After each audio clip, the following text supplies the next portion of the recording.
ଆଜିର ପଞ୍ଚାଙ୍ଗ ଆଜି 2026 ଅଗଷ୍ଟ ମାସ 14 ତାରିଖ ଓଡ଼ିଆ ଶ୍ରାବଣ ମାସ 29 ଦିନ ଶୁକ୍ରବାର ଶୁକ୍ଳ ପକ୍ଷ ଦ୍ୱିତୀୟା ତିଥି ଯାହା ରାତ୍ରି 8 ଘଟିକା 1 ମିନିଟ ପର୍ଯ୍ୟନ୍ତ ରହୁଛି। ତାପରେ ତୃତୀୟା ତିଥି ଆରମ୍ଭ ହଉଛି।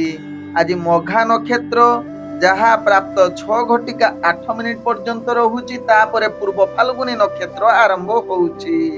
ଆଜି ସିଂହ ରାଶିରେ ଚନ୍ଦ୍ର ଅବସ୍ଥାପନ କରି ରହୁଛନ୍ତି। ଆଜି ସୂର୍ଯ୍ୟ ଉଦୟ ହଉଛନ୍ତି ଯାହା ପ୍ରାପ୍ତ 5 ଘଟିକା 24 ମିନିଟରେ। ସେହିଭଳି ସୂର୍ଯ୍ୟ ଅସ୍ତ ହଉଛନ୍ତି ଅପରାହ୍ନ 6 ଘଟିକା 14 ମିନିଟରେ।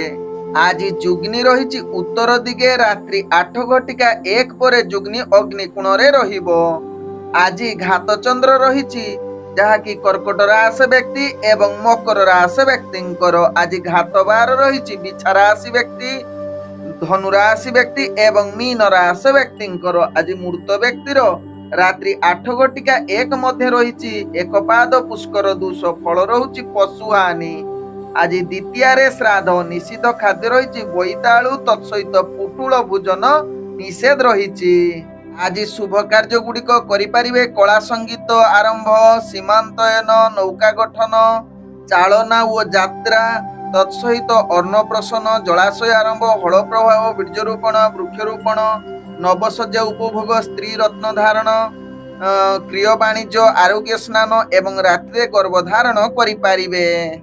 ଆଜିର ଅଶୁଭ ବେଳା ଯାହା ଦିବା 8 ଘଟିକା 5 ରୁ ଦିବା 11 ଘଟିକା 51 ମଧ୍ୟ ରହିଛି କାଳ ବେଳା, ବାର ବେଳା ଏବଂ ରାହୁ କାଳ।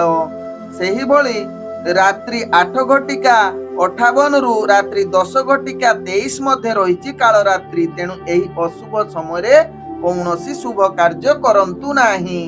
ଆଜିର ଶୁଭ ବେଳା ଯାହା ପ୍ରାପ୍ତରୁ ଦିବା 7 ଘଟିକା 11 ମଧ୍ୟ ରହିଛି ଶୁଭ ବେଳା। ସେହିଭଳି ଦିବା 1 ଘଟିକା 12 ରୁ ଦିବା 2 ଘଟିକା 56 ମଧ୍ୟ ରହିଛି ଶୁଭ ବେଳା। ସେହିଭଳି ଦିବା 3 ଘଟିକା 11 ରୁ ଦିବା 4 ଘଟିକା 5 ମଧ୍ୟ ରହିଛି ଶୁଭ ବେଳା।